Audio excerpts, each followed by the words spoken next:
નમસ્તે દોસ્તો, કેમ છો બધા? ચાલો આજે આપણે ભેગા મળીને એક મસ્ત મજાની વાર્તા સાંભળીએ. એક એવા દોસ્તની વાર્તા જે ખૂબ જ હોશિયાર અને થોડાક રમૂજી પણ છે. મને તો ખબર જ છે કે વાર્તાનું નામ સાંભળીને બધા ખુશ થઈ ગયા હશો.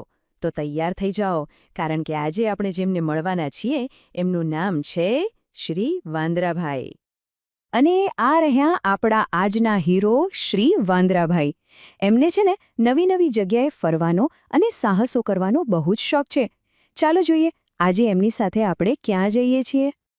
તો વાંદરાભાઈના પહેલા સાહસની શરૂઆત થાય છે સિનેમાઘરથી. હા, એમને ફિલ્મ જોવી બહુ ગમે છે. ચાલો એમના વિશે એક નાનકડી કવિતા સાંભળીએ, મજા આવશે. ચાલો મારી સાથે બોલજો હો. નાના અમથા વાંદરાભાઈને સિનેમાનો શોખ.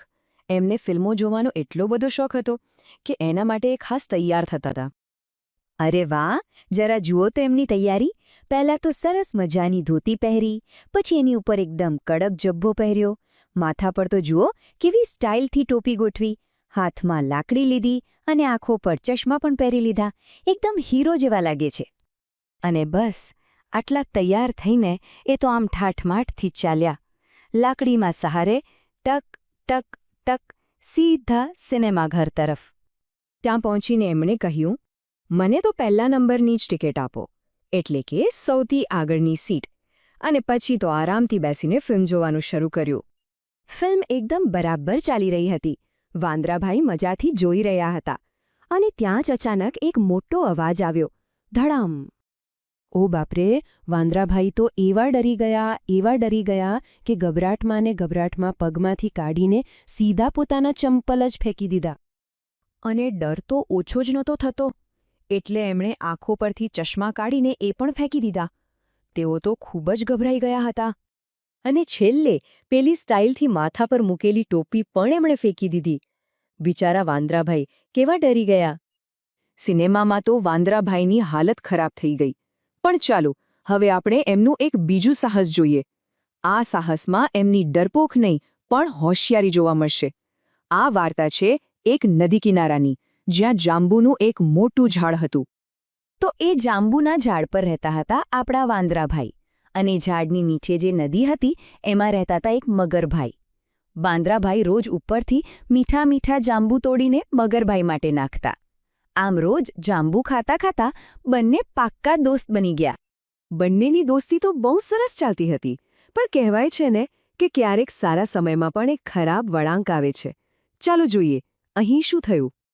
એક દિવસ મગરભાઈ થોડા જાંબુ એમની પત્ની એટલે કે મગરી માટે લઈ ગયા. જાંબુ ખાઈને મગરીના મનમાં તો લાલચ જાગી. એણે કહ્યું, જે વાંદરો રોજ આવા મીઠા જાંબુ ખાય છે એનું કાળજું તો કેટલું મીઠું હશે. તમે એને અહીં લઈ આવો, મારે એનું કાળજું ખાવું છે. આ તો કેટલી ખોટી વાત કહેવાય ને. આ સાંભળીને મગરભાઈ તો મોટી મૂંઝવણમાં મુકાઈ ગયા. એક બાજુ પત્નીની જીદ હતી અને બીજી બાજુ વાંદરાભાઈ સાથેની પાક્કી દોસ્તી.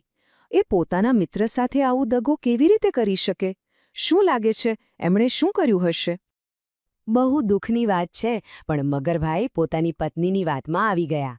એમણે વાંદરાભાઈને કહ્યું, ચાનો દોસ્ત, આજે મારા ઘરે જમવાનું રાખ્યું છે. ભોળા વાંદરાભાઈ તો ખુશ થઈ ગયા અને કૂદકો મારીને મગરભાઈની પીઠ પર બેસી ગયા. લો, હવે આપણા હીરો શ્રી વાંદરાભાઈ એક મોટી મુસીબતમાં ફસાઈ ગયા છે. પણ ચાલો જોઈએ કે તેઓ પોતાની હોશિયારીથી આ મુશ્કેલીમાંથી કેવી રીતે બહાર નીકળે છે. જેવી રીતે તેઓ નદીની બરાબર વચ્ચે પહોંચ્યા એટલે ભોળા મગરથી રહેવાયું નહીં અને તેણે વાંદરાભાઈને બધી સાચી વાત કહી દીધી. આ સાંભળીને તો વાંદરાભાઈના પગ નીચેથી જાણે જમીન જ ખસી ગઈ. પણ આપણા વાંદરાભાઈ ગભરાય એવા નહોતા. એ ખૂબ જ હોશિયાર હતા. ડર્યા વગર એમણે શાંતિથી વિચાર્યું અને તરત જ फ्रेंड्स, इस वीडियो को पूरा देखने के लिए आज ही फ्लेक्सी टीचर ऐप सब्सक्राइब करें, जहां आपको मिलेंगे animated videos, digital books, text book solutions, notes, DPP और क्विज. और हाँ, flexi teacher app mobile, TV और कंप्यूटर पर अवेलेबल है. और अगर आपके पास इंटरनेट नहीं है तो तुरंत ऑफलाइन सेट टॉप बॉक्स के लिए संपर्क करें. Flexi teacher, the one you needed.